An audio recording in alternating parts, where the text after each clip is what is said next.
and I'd like to welcome you to this workshop, Praxisbegleitkurs, Open World, Simple and Effective Teaching Strategies in Using Open World. It makes me so happy to see so many of you here, so I warmly welcome you. Thank you. So, I guess the main goals for today's session is that I would want you to go away with some core teaching strategies, simple yet effective teaching strategies that you can employ along with Open World. So we're going to first explore didactic principles in action through the demonstration of simple yet effective support strategies. We will look at a teaching example, which will be focusing on Unit 3, probably in our second session. So hopefully we can entice you to come along to our second session. And of course, as Yasmin said, we will be providing you with a handout with all the core strategies there so that you can have a look at them, because there are going to be quite a few. And I don't want to overwhelm you too much, but then you've got a handout, and the goal is that you can go away and use some of these strategies along with Open World. So the first thing I guess I'd like to find out is, and I've got my helper here, Leisha, who's going to be monitoring or moderating the chat. The first thing I want to find out is, can you put hands up? Maybe use your hands up, raise hand, or you can also show yourselves. How many of you are working with Open World 1, 2, or 3? Woo, loads of wonderful hands going up there. That's great. Okay. And how many of you might just want to put your hand down, how many of you are actually working with hard copies? In other words, with the actual hard physical course book? Can you put your hands up? All right, quite a few of you. Okay. And I guess the rest of you are probably using the Digi1 set as well. Yeah. All right, so there's a lovely mix of people using. It doesn't matter which type of the course book you're using. What I'm going to present you with today can be applicable to whether you're using the digital or using hard copies. So first of all, I'd like to start by getting us to think about, remember, I'm coming to this from very much a didactic perspective. Now, as a teacher, first of all, what I always do, I explore a course book unit, I explore the lesson to find out what I can change or supplement, irrespective, and this is really, really important, irrespective of the course book, and applying my knowledge as an English language teacher, I take off the lens and I look at the course book to see what is effective or what isn't effective.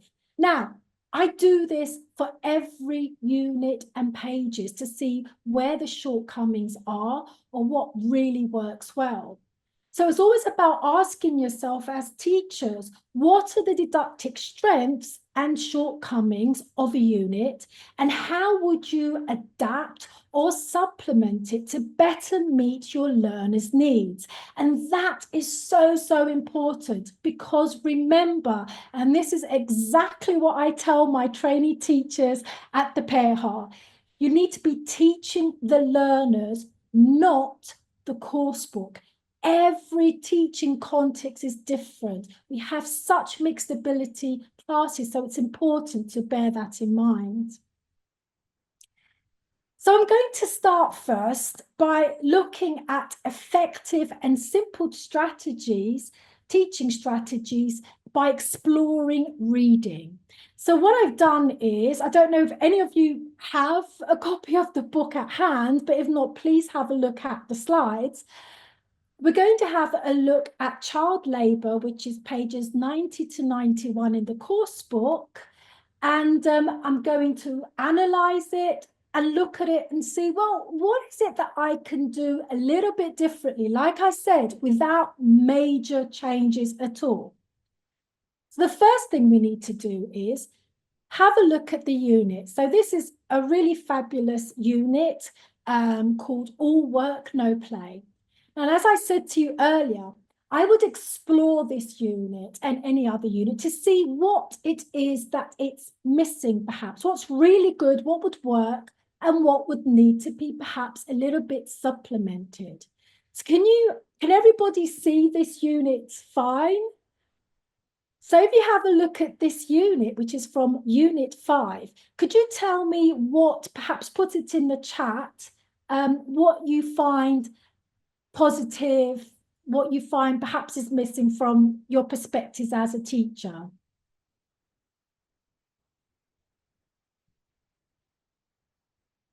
Any ideas?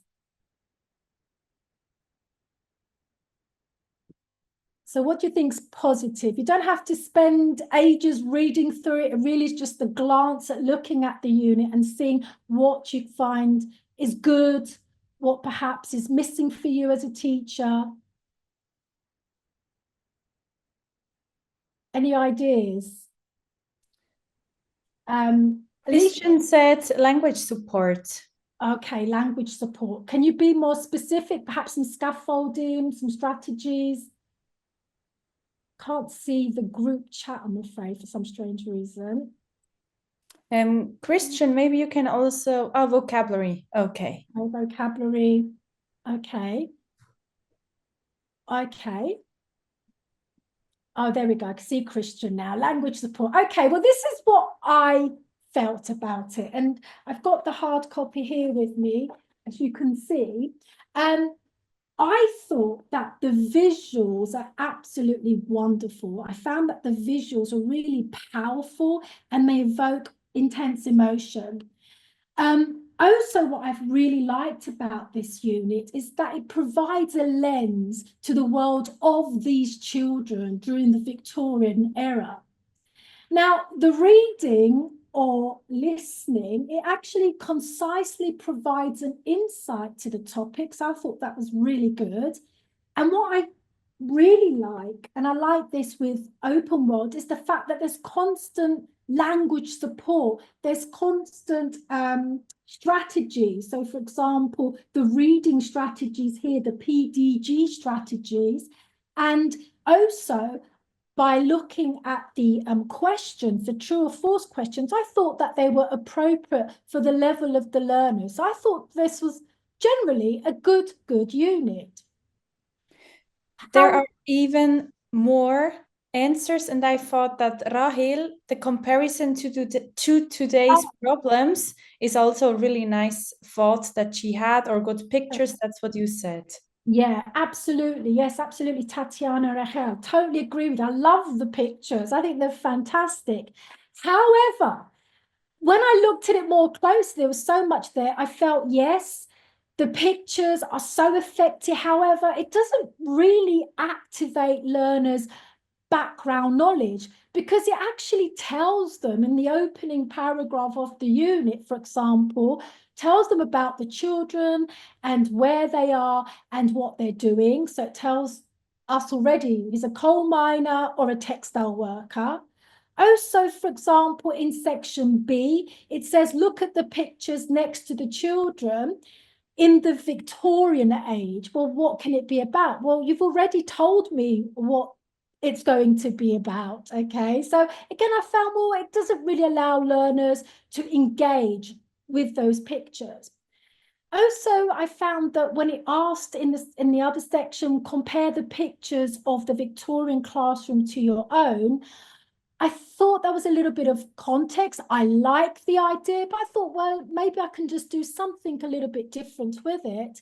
And finally, listen to the audio, then read the text.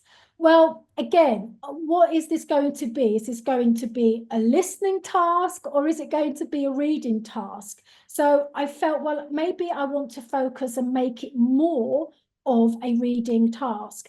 And then the true and false questions, for example, I sort of questioned and thought, well, Do learners read the task first and then do the true and false questions? When ideally, when we're teaching reading, we want them to do something while they are reading so they can develop core strategies and skills with regards to reading. And then finally, another little thing that I thought was such a beautiful topic, but I felt that there was a post task was sort of missing. So with that in mind, then I thought, well, what can I do? Remember, small things. So what I would do first, for example, can everybody see that? I would just use the visuals. The visuals are just beautiful. And I'll just put them on a PowerPoint and ask the learners questions about these visuals. So look at these two pictures. When and where do you think these pictures were taken? How old do you think the children are? These sorts of questions which actually start to activate our learners' background knowledge and get them to relate to and perhaps personalize with what they see in those pictures, especially using how do you think they're feeling? All right, so that's already there. And once they've done that, then I would show them, well, the boy works in a coal mine and the girl is a textile worker. And it's then that I'll tell them that they lived during the Victorian age in England. And then I'll post the question, well, do you think they went to school and why? Okay, so again, getting them to really connect with what it is that they're going to be reading. And then I would go, and like I said, I would just use this as a reading. Why would I do a listing? The reading text is there. So as a teacher, what we can simply do is create two different while reading tasks. For example, I would pose these two questions, which says, now read the text. So it will be just this short text that you can see here. And I'll get them to read from lines 1 to 10. And ask them these following questions. Do you think these children went to school? Why? And what is the Victorian age? So basically, that allows the learners to engage with the text and also to practice reading for gist. So that would be the first task. And then simply, I would ask them then to read the whole text. And while they're reading the whole text, it's during this phase that they would then engage with the true and false questions using the PDG strategy to help them. And then as a post, they could check their answers in pairs. So this is what I would do then. Another addition, and I think it's really important, sometimes we forget that we can ask learners to actually highlight parts of the text in order to get them to justify the answers that they've chosen, which support whether or not the answer is true and false. So once the answers are checked, then I would like just to finish up, because I felt that was a bit sad with the course book. It sort of finishes in the true and false, and then there's nothing else. And so what I would like to do then is always personalize with the text here and then ask questions. What did you think about the text? What did you think about the lives of the children during the Victorian age? And then remember that task right at the beginning in part B, which asks learners to compare the picture of the Victorian classroom to your own. It's then that I can get learners to do that. So look at the picture of the Victorian classroom and the last paragraph and work with a partner to compare your school to a school today. And I think this is what, so right, see in the chat, Christian mentioned about this language support. So I want them to be speaking. So we're looking at communicative competencies. I can support them through comparing these two different like the classroom, their physical classroom, to a classroom in the Victorian age by providing them with scaffolding. And scaffolding here is simple strategies where we can provide chunks of language, so such as sentence starters or speaking frameworks, to actually enable learners to speak about these two different classrooms. So these are just some examples of scaffolding or speaking frameworks. So I did those little changes without really much in terms of I just looked, explored and thought, okay, what can I add to enhance? And there were very small strategies. Now, there are so many more strategies that we can employ. And these are, each time I introduce you to some teaching strategies, like I said, we will be providing you with a handout next week with details about these strategies. So I might not have time to go through every single one in detail. However, the goal is that you can take away this handout and employ some of these strategies within your context. So simple strategies to support reading skills, for example, which covers both differentiation. When we think about our struggling and advanced learners, pre-teach key vocabulary. All right, so remember, if you look at the text, if you find there's no vocabulary, you've explored the reading or the listening. Here we're just focusing on reading, but the same applies for listening. Take out this lexis and ensure you pre-teach it so that learners are not struggling during the reading. So this helps struggling learners because it reduces unknown words. And also you can get learners more challenged, provide more challenge for those stronger learners. You can also have the vocabulary and get them to predict what they think the content of a reading is going to be about. We did this with the example that I demonstrated with prediction tasks. It's always good to have a prediction task, especially when they're great visuals. And I have to say, Open World has lots of wonderful visuals. So we could and we should use those to engage learners. So we can either have prediction tasks whereby we can show the title or show a visual, or perhaps you want to show them a first sentence, maybe of the reading text, and ask learners to predict the context. So this helps and supports the activation of our learners' prior knowledge and engages both struggling and, like I said, advanced learners. Skimming and scamming. And this is where, this is probably why I changed it up, because if learners are just listening and then reading the text, they're not activating any type of real reading skills or strategies. So we can have a look and get learners, as I said before, reading for gist or skimming the text for the main ideas.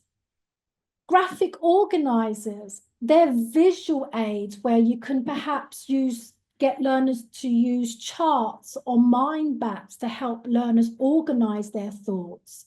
And if we also have longer texts, we can also chunk reading. So simply breaking longer text into smaller, manageable chunks. So again, even dividing those parts to different learners so that we can support struggling learners or learners who find it difficult to read to be able to process the information without going on an overload, information overload.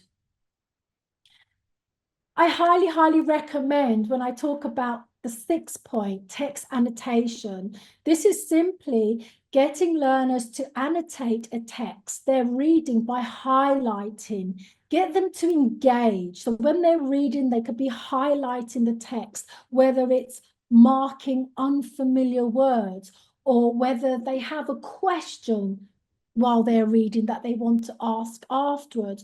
Or in the example I showed you before, when they're working, and this is a really good strategy, builds up reading skills, is when they find an answer to the text or to the question, sorry, and they highlight the answer in a text, then even if the answer is incorrect, it allows them the space to justify. So yes, okay, so why did you highlight that? Oh, because it says this. And then with them, you can model and provide them with guidance as to why perhaps the answer wasn't quite right. So absolutely getting them to engage with the text in there.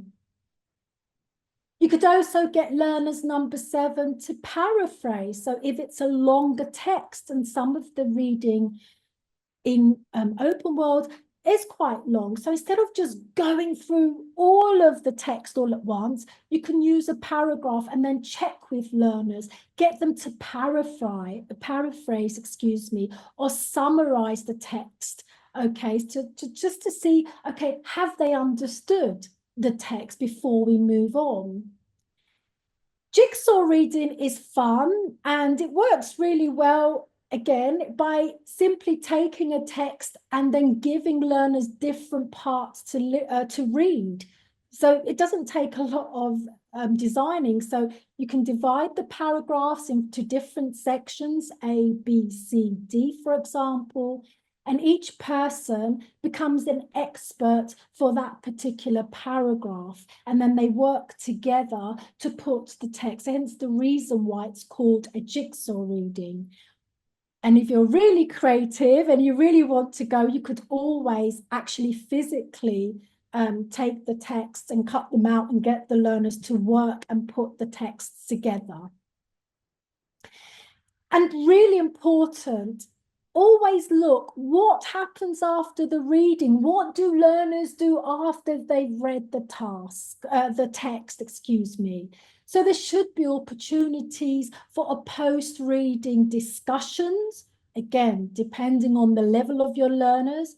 You saw the one that I did before. That was quite a simple post-reading task, but just to allow opportunities for learners to further engage with what they've just read, whether that's in pairs or in small groups.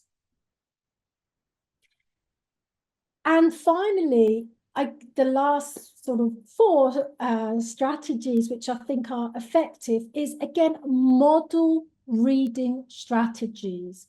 So if there's a reading strategy that perhaps you think your learners are not quite getting this, you need to be the model.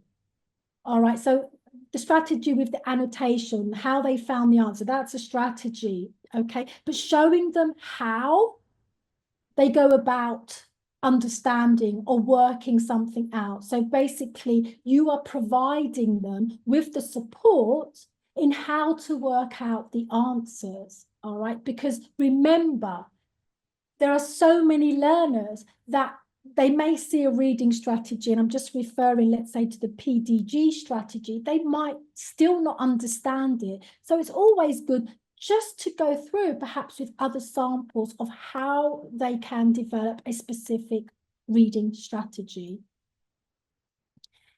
And a next point, I guess, another easy is this guided group reading, where basically, for especially weak learners, we can always pause at certain points, similar to what I mentioned before, and get learners to ask questions so they can get a clarification of what it is that they have been reading.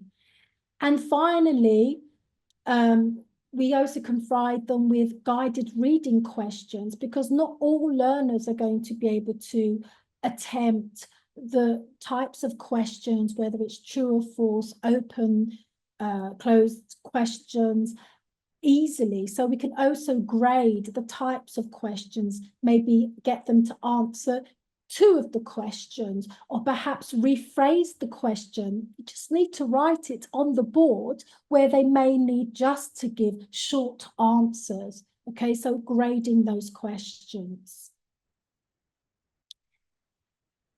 Okay, so that was reading. Is everybody okay? Can give me a thumbs up. Is everybody okay so far?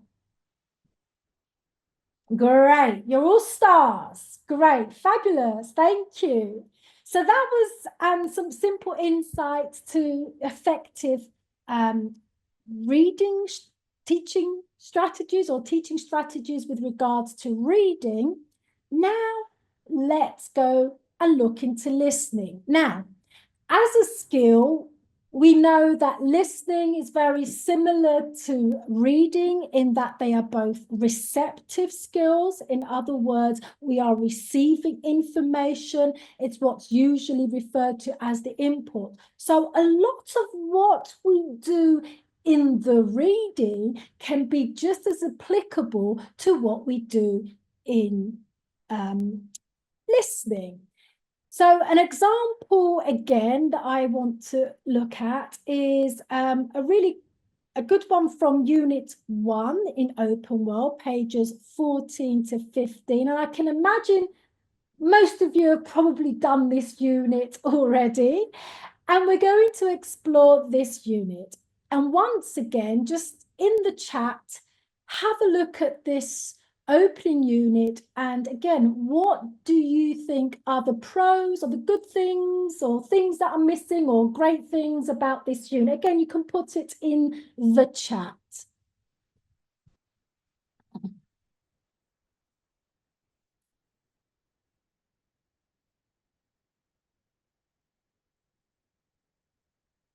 Anything at all.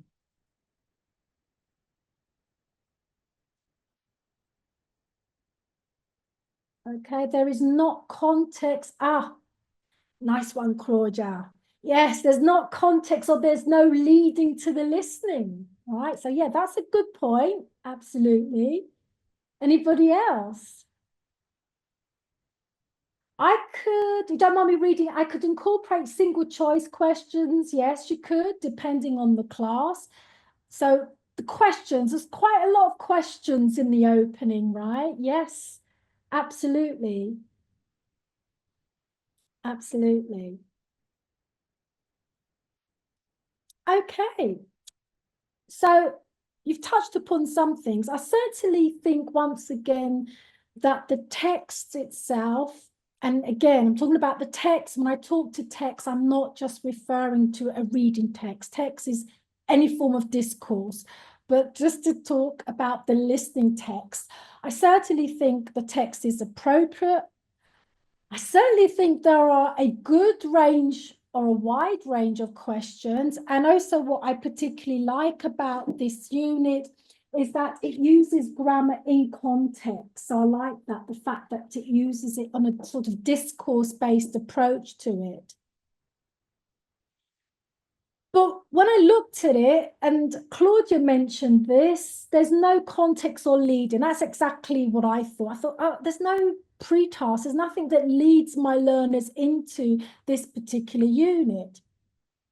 The same question came up for me in, is it a listening or is it a reading? Again, this listen and read or listen, for me, it's got to be one or the other if I want to develop listening skills or reading skills, okay? And again, I think Claudia kind of said again about not being any context. And again, that for me was, well, where's the engagement? Because there's no context and nothing that links learners to what they're going to listen to, because I'm using this as a listening. That kind of puts, yeah, that was my little concern with that. There was actually no context so that learners could engage with the listening. Whether or not a lot of course books, I realize, and I know that from teaching, and that a lot of course books, you know, talk about adults. So sometimes I was questioning, well, how relatable is that? But that's a minor observation. And again, for me, there was no wild task. So it literally started with sort of listen and read, and then there was a whole page of questions. But I thought, oh, but Edinburgh's such a nice city, and I wonder, you know, we could do something more, given that most of the unit is talking about Edinburgh. So a simple thing, which we looked at before really for the reading, is I can simply find, I found this short video and I use this with learners, and you probably won't be able to hear it, but I can share this video with you. We'll probably send you the link to it next week. But I would start 6 seconds into the video so that learners don't see the title. Where is it? Is it working? Let's get this going. Okay, I would miss that. So they'll start something like this.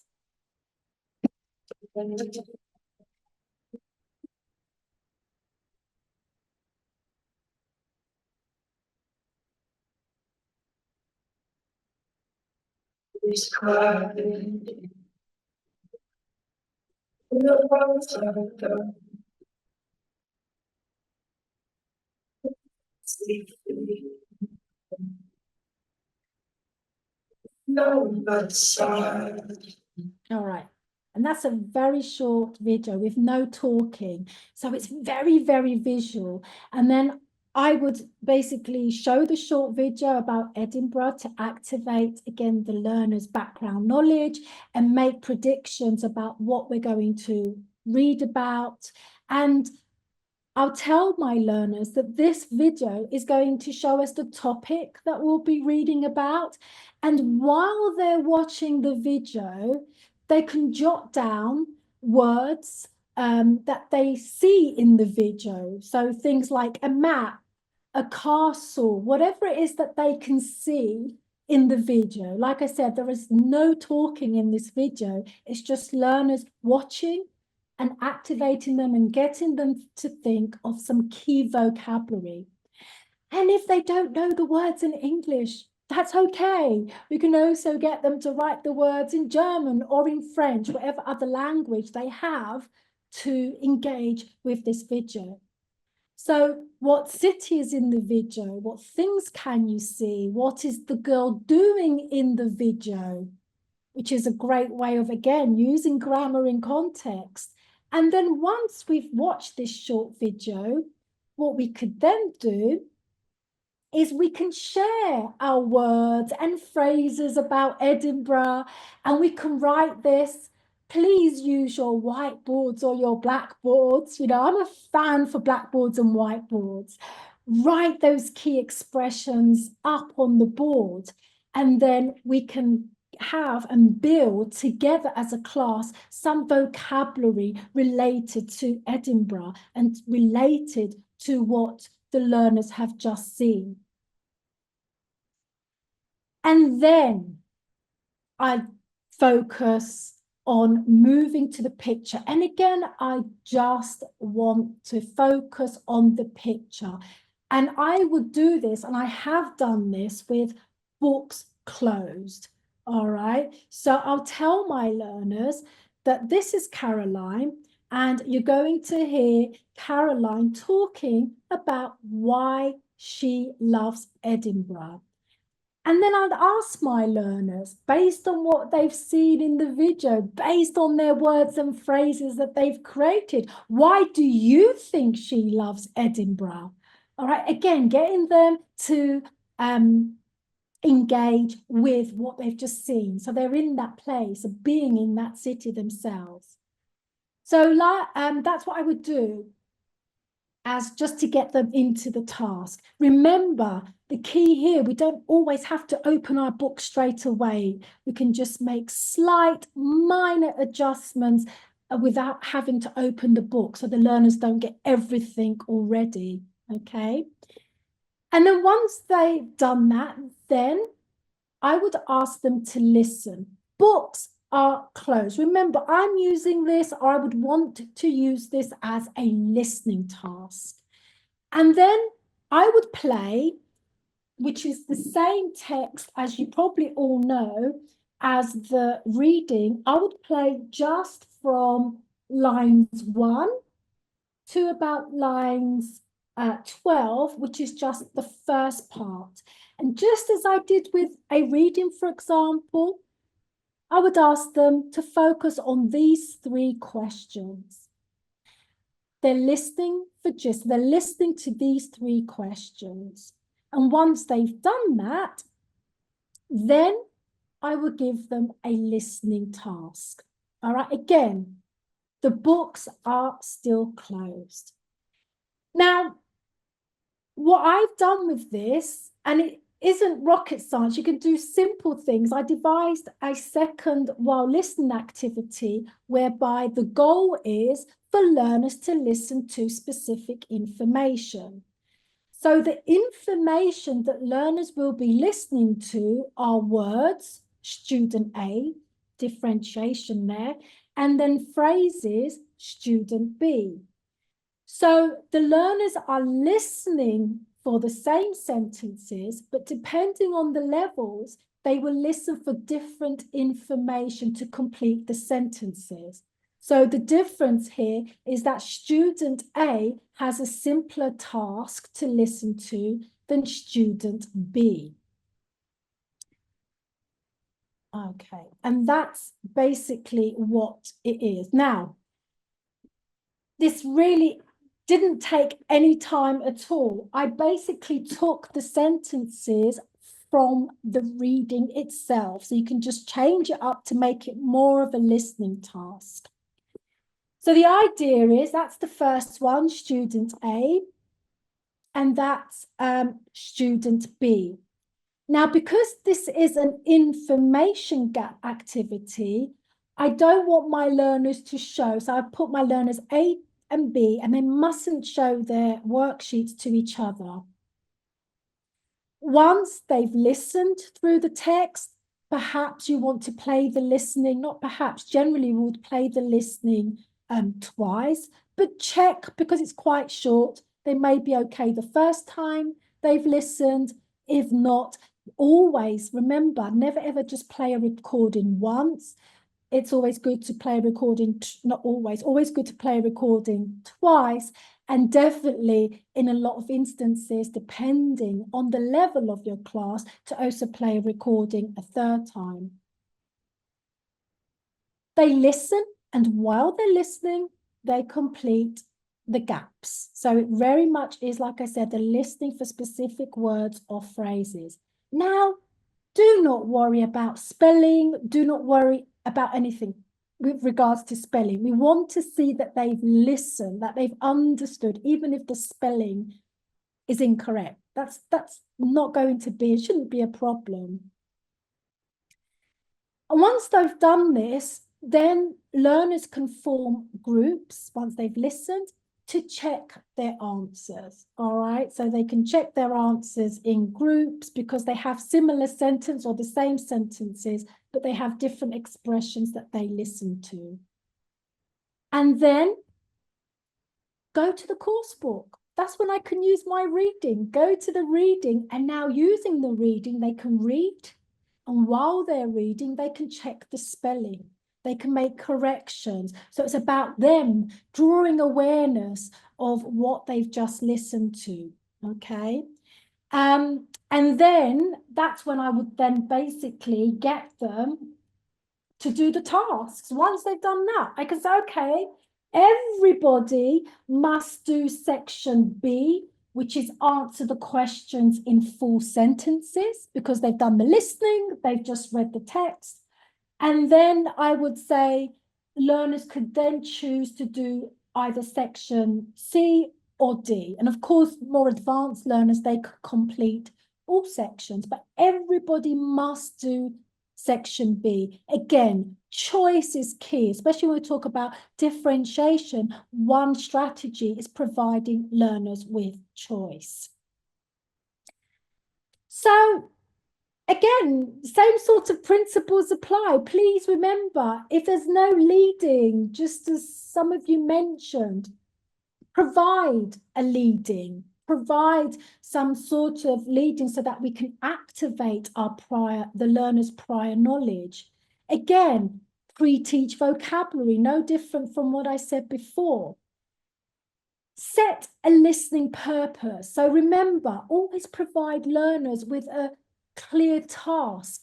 This doesn't take a lot. It could be listen and find out what happens in the story, or listen like I did before, find out those 3 points that I mentioned about what to listen for. Give them a reason to listen. If they don't have a purpose, they're going to switch off. So by giving them a purpose, a reason for listening, it'll be just one thing you want them to pick out, then it keeps them focused. Listen and name 5 foods that Caitlin eats. That's just something from my head. So they're listening. That's what they've got to be focused on. So providing them for purpose. And the same as with reading, we need to provide them with effective while listening tasks, whether it's listening for gist, general idea, getting them to listen for specific information, or more advanced learners, getting them to listen to detail, perhaps inferring something from the text which isn't specifically mentioned, and get learners to write notes. That's also a really good strategy. So getting learners to note take while they're listening. And again, pausing and clarifying and replaying key sections, especially when it's a long text or where you feel your learners need more support. And I've mentioned this already, listen multiple times. That's really important. If you can, with these videos or with the text here, I'm doing if it's a listen or view task, then have it with subtitles, which are available, that supports struggling learners. And again, the idea of paraphrasing what's heard, being able to identify the main points, ask them questions to elaborate what they've listened to. And then we certainly need an effective post-listening phase. All right, so again, the same as I said with reading applies here, getting them to engage further with the task. You can use the transcript. In this case, the transcript is actually the reading text. And there you've got a text that provides you lots of opportunities also for grammar, for vocabulary. So using the transcript if it's not based on a reading, which is the case here. And the same about modeling and guided listening tasks. So that was some effective and simple teaching strategies for listening. Can I see a thumbs up to make sure everybody's still with me here? Oh, aha, good. We're all still here. That makes me really happy. Good, wonderful, wonderful. Thanks, guys. Thank you. So now we're going to move to writing, and we're going to then follow that with speaking. So what effective and simple teaching strategies can we employ as far as writing? Well, I focused on, again, using Open World 1. I went through the unit and again, have a look at this open. So this is Open World 1 unit 6. By looking at this, what are the plus points? Anything else that comes up for you? I thought that you would just like to mention, just doing the same strategy that we did before. What do you notice? Anything that comes up for you?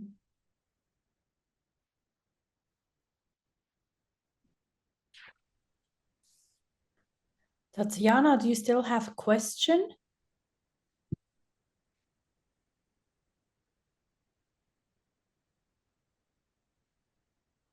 Yeah, I love that, Pascal, exactly. So the key words are marked. Anything else that's really good about this unit here? The reading. Anything else? I really think this is done so well.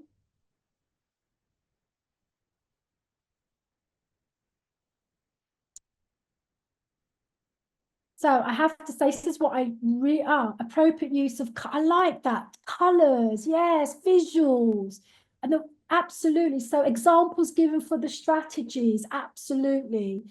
I think this is great. I really, really do. And I have to say, and I've worked with so many course books, and I know a lot of course books. I think Open World does this so well as far as the strategy use. Yeah, absolutely, Sibylla. So I love learning vocabulary with parallel words, excuse me, from several languages. So here we're using plurilingual approaches. So, and like I said, I think Open World does this so well. So there's lots of great positive aspects as far as the teaching this reading strategy is concerned, and how learners can go about it. This was super. I thought it was really, really good. And that's what I said here. Excellent use of reading strategies. It really is great. Also, what I found was really good is that it actually takes out, when you go further on into the unit, it extracts the key information that the learners will then need for the writing. And what I really like, remember we said share strategy use, and it's not always just about the teacher, but I really like that the learners interact with each other to share strategies and their keywords and phrases. I thought that was wonderful, really, really good unit. However, the little however, then it went on to the writing task, and here it was summary of this text. So basically, what they read, they would be required to write a summary. And then as a teacher, was like, okay, they need to write a summary. So what do you think my little issues were with the summary of the text? So use your keywords from A and some expressions from the toolbox to write a summary of a text. And now I'm going to be cheeky and ask you all a question. How many of you can actually write a good summary in English or even in German or any other language?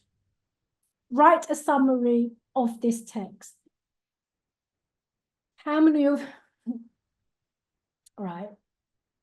Writing summaries are not an easy thing to do. So for me, I was like, well, okay, my learners, they want them to write a summary. Can I actually write a summary? You know, that's the question that came up for me. So I felt that was cool. I thought that was really good. The fact that they have, as a main writing task, is a summary writing task.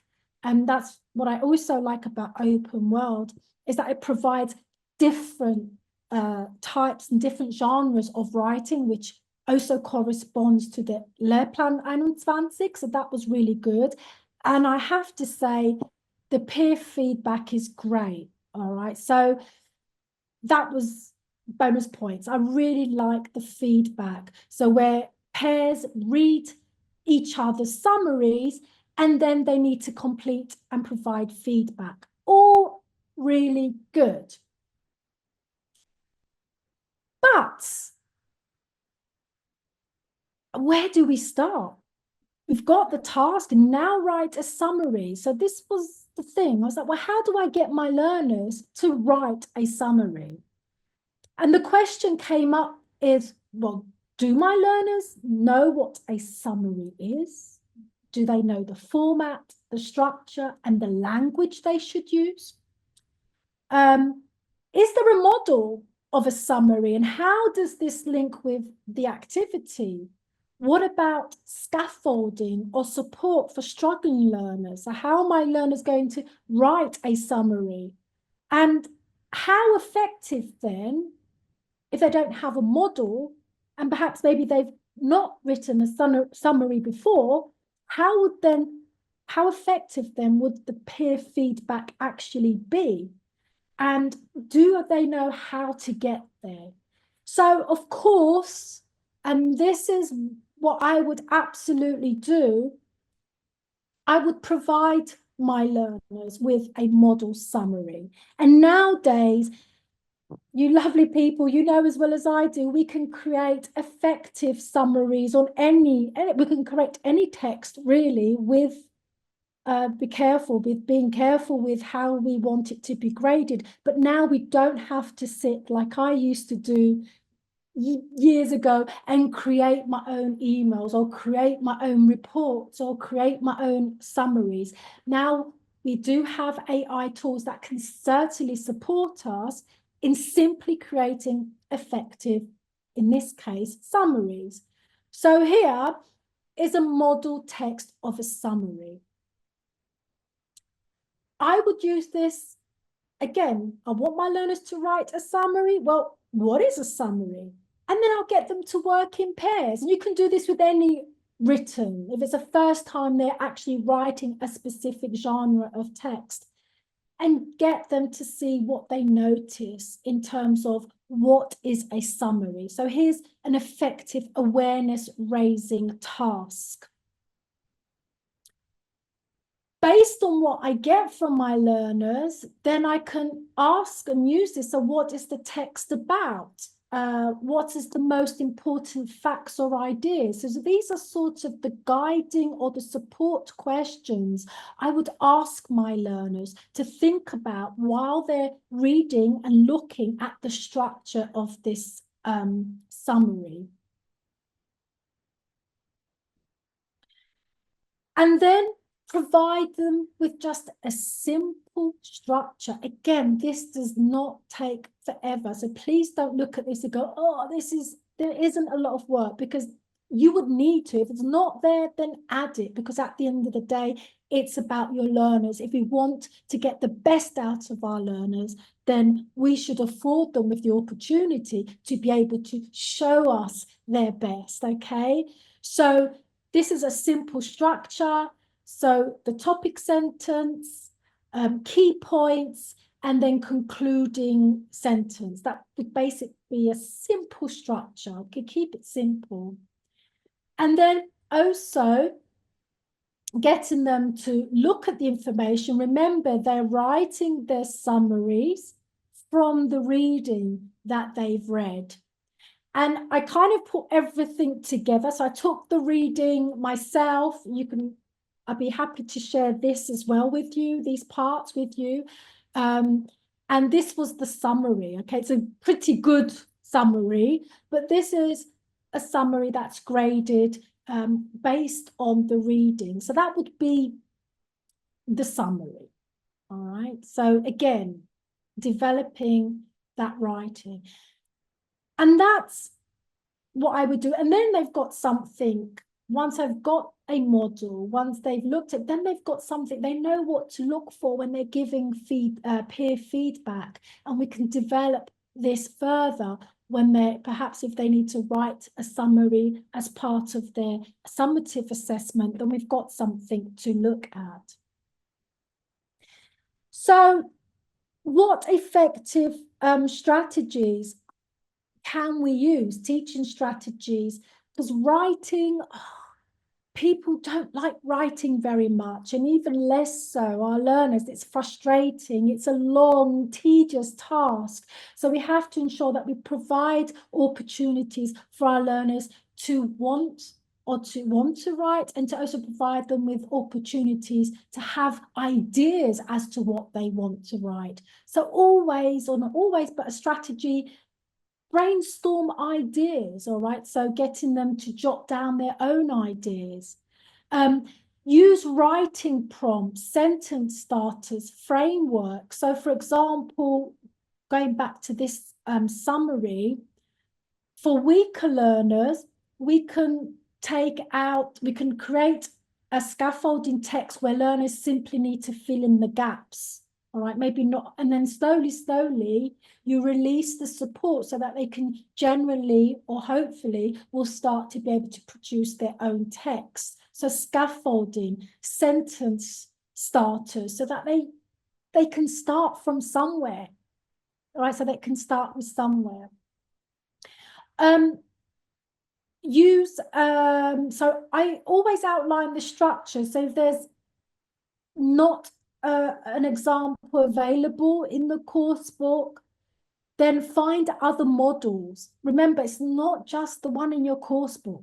You know, there's loads more models that we can show learners. Remember, making like blog posts or film reviews or whatever it is, making these available to our learners so they can see what's out there. Because if they see it's out there in the real world, then it doesn't make it so very boring for them. It would rather motivate them to want to perhaps engage with the writing task.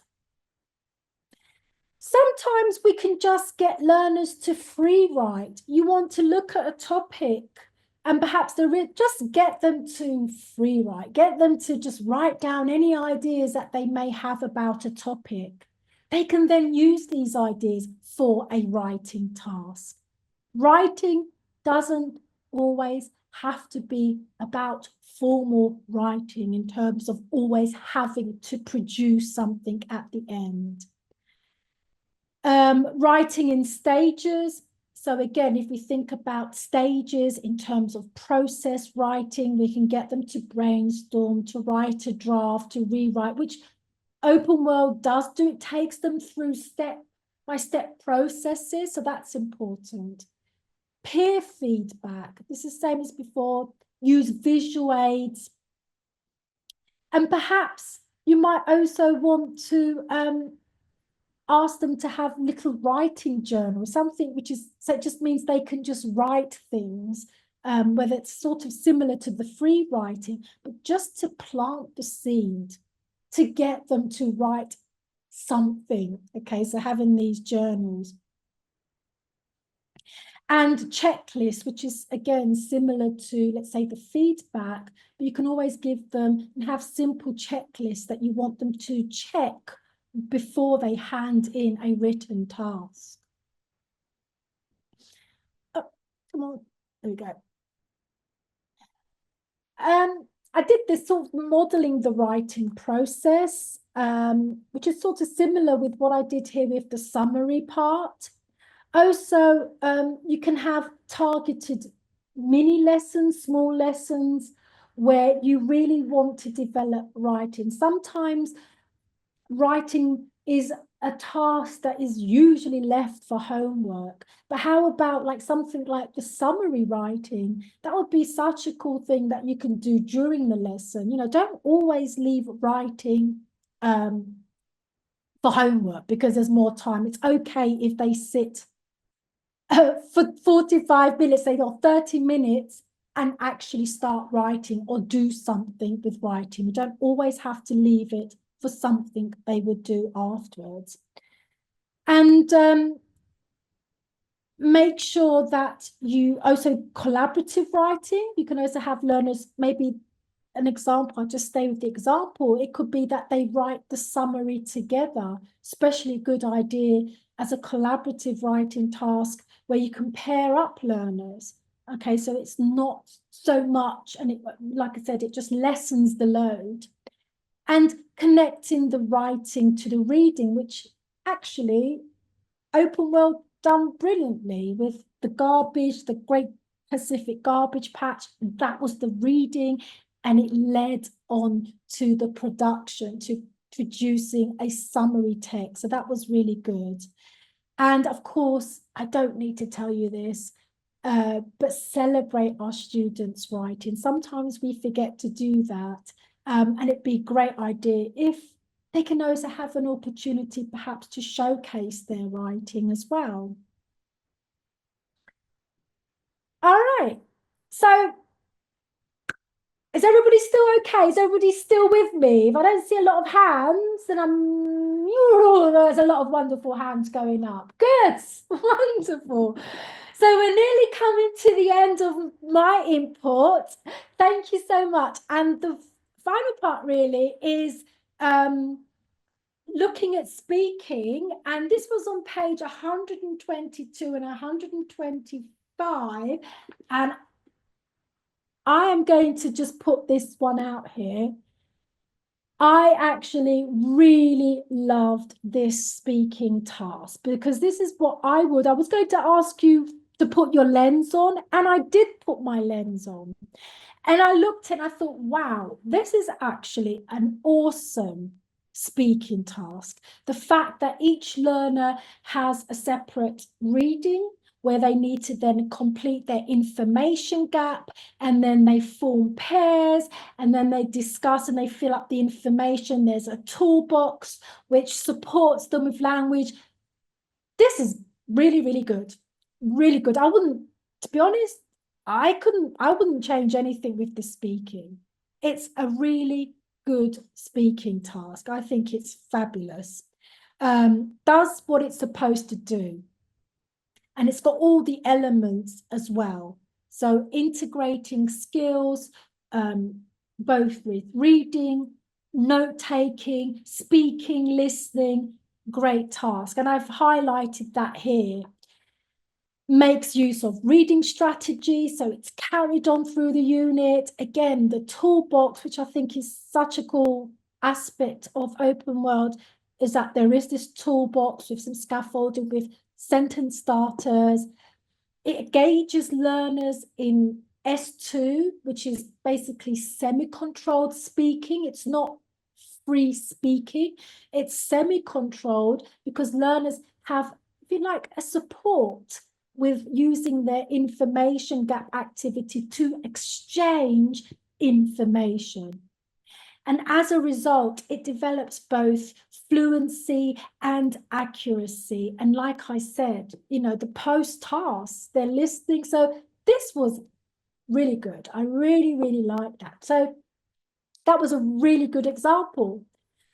But some effective speaking strategies, teaching strategies rather, that we can also implement. I don't think I need to tell you what think, pair, share is. All right, because I think we're all in think, pair, share. So have a question or a prompt. They can think about it. They can share their ideas and then pair up and then share their ideas. It can be based on a reading text. So again, linking speaking with a reading, or linking speaking with a listening. Also, model conversations. You can also have conversations when you're watching the videos, excuse me, that are provided in Open World. Again, drawing on getting learners to become aware of why this is good. Why is it that the speaker in a conversation, maybe it's ordering something at the restaurant or whatever, why is it that this speaker, what is it that the speaker does well? Because once they become aware of it, then they can start applying these certain features into their own development. The information gap activity, which I mentioned, these are really good. Use the visuals. There are so many wonderful visuals. This doesn't take forever, you know, wonderful visuals that you can always use from within the course book, and just having simple questions, whether it's using it as a pre or activation task. Another thing, perhaps to build confidence, because some learners might not want to do a presentation. Some learners might not feel very comfortable in speaking, let's say in a whole class environment. Simple things, especially now with their iPhones, you know, they can record themselves speaking. They can listen to their recordings and identify and correct their own errors. That's actually a pretty cool idea, and that builds confidence in speaking. And we can have things like we all come aware, you know, we all come across these, such as role plays, perhaps providing scaffolding for the different, depending on the roles that learners have, or allow those stronger learners to just be freer in what they produce. They can even get them to produce their own dialogue, etc. So there's lots of things that we can do here. And in terms of fluency, how can we build fluency? Again, depending on what the speaking task is. You know, sometimes we put learners in a rough spot where we want them to do a presentation, and perhaps they haven't developed that confidence to be fluent. Then we can always do this in class by having simple things called fluency drills, which is kind of really cool, where we can set a timer, maybe have different topics. It could be based on questions that we want to use from a reading or listening text from a particular unit, and then set a timer. So then it's a bit uncomfortable in the beginning, but after a while, learners can then become comfortable and be able to develop, like I said, become fluent, develop their fluency. I have already mentioned the scaffolding, and I said, you know, like I said, I think Open World does that well, where there's no scaffolding, because my students, sometimes they used to say, oh, now my learners are going to sit down and they're going to talk about the advantages and disadvantages of, and I'm like, well, do that, what level are they? Okay, so have you ever sat down and actually, you know, are you able to sit down and have a discussion about the advantages and disadvantages of something? If they don't have language, then how are they going to discuss anything? All right, so it's really important for learners. We want at least, hopefully, every learner to be able to say something, and it doesn't take a lot of time to just have 5 or 6 core sentences, even complete speaking frames, so that every learner has an opportunity to speak. So that's really important. And I think that comes in again with these guided speaking prompts as well. And I'm just looking at the time. So again, think about your learners. And I think this is really important. Remember that our different learners have different needs. The more open your question is, the more challenging it's going to be. So sometimes we can, so like I said, open-ended questions, which are also called thick questions. So what do you think about? So perhaps it's after you've listened to something, after you've read something. That requires more language. Whereas did the man like, it could be just yes or no, or asking specific questions which just require a 1 or 2 word response.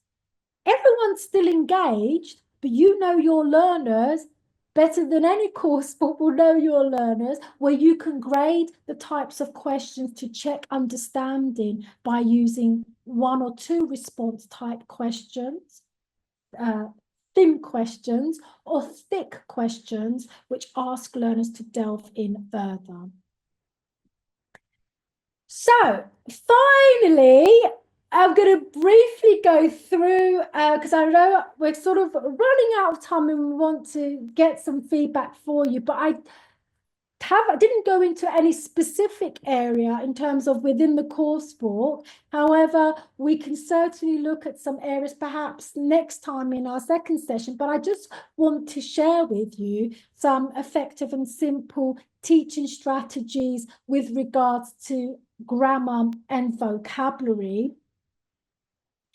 And with any reading, any listening in the coursebook, in Open World, that is the perfect place where you can see grammar in context. Teach grammar through context. And I think that's what, like the example in the coursebook, the Edinburgh example I gave you, where the learners then use the text in order to write questions. It's so important to see how language is used in context. So how is language, how is grammar used in meaningful situations rather than isolation? Self-monitoring or error correction.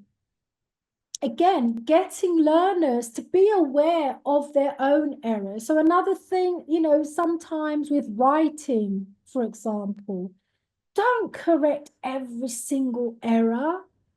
What's the point? They're not going to learn. Or if they've had a writing test, for example, and you correct everything, they're going to probably take it and go, okay, create a correction like worksheet, which sort of tells them, or you can just ask a couple of questions where they say, okay, this is what's wrong with this, or check spelling. So when you get something back from learners, they actually are incentivized to correct their own work. The same with speaking. Don't correct every single utterance your learners make. If they're working in pairs or in groups, listen for the language errors. And I love this. I'd even do it with my trainee teachers at the C2. And then I take note while they're working in pairs. And I write down beautiful examples and perhaps not so beautiful examples. The same can be done with written work. And then I use that and create either it could be a handout or write these on the board. And then I get my learners to tell me what's wrong with these sentences, making them aware of their own errors. Of course, without singling anybody out and saying this was Joshua's error or this was Catherine's. No, those learners will go, oh, that's mine. And they'll take more notice. So that sort of comes in with self-monitoring or error correction. And then guided discovery. I know that a lot of teachers feel comfortable with doing the good old PPP approach, present the grammar, get my learners to practice the grammar, and then get learners to produce the grammar. But you've got so much here in the course book if you want to focus on a grammatical point where you can get learners to discover, this is this idea of number 3, guided discovery, where you can get them to discover the grammar from themselves. So how do we form the regular past form, etc.? And then look at the text. Can you highlight examples, you know, of comparatives or superlatives, for example? Get them to draw awareness. I don't need to say grammar games are really good. Remember, keep your explanations short. That's really, really important. And again, model real grammar in context. So use the language in context. Yeah, I guess, and then also using visuals and timelines. So timelines, if you want to show the past, present, and future, draw a timeline, especially, for example, the present perfect, which is everybody's pet hate. Use a timeline to show learners these grammatical forms. Use a timeline, for example, to show adverbs of frequency and get your learners to brainstorm language. It makes it more memorable and likely to stick. And I guess finally, this sort of led up to what we talked about in the reading and the listening about vocabulary. But I think you've all come across these because I know that with Open World, there are already these types of strategies are built in. But whether you're using word maps, get learners to engage with Lexis. You will not be expected to say to learners, and this is what I also tell my trainee teachers, do not tell them, go home, memorize these 20 words because it's in a test. They have to see that Lexis over and over. They need to use those new words, those chunks of language. So how do we use these new words? So if we take the example from Scotland earlier, all the words they brainstormed. Okay, now, these are the words. How about you create a story or 5 sentences using these target, let's say, chunks or lexes in context. And again, pre-teaching vocabulary, etc. Contextualize vocabulary. Again, always provide examples. There's great examples in the texts themselves. And also remember, don't just focus on the single words. Teach them the synonyms, antonyms, okay? So find related words. And really important, look at chunks of language. And like I said, through the wealth of reading and listening text in here, there's so much, and it doesn't take a lot. It's just highlighting 3 or 4 things that you want to focus on.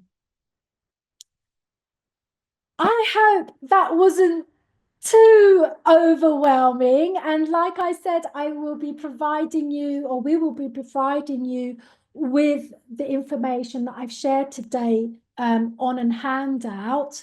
And I hope that you managed to take something from this and that you will go away.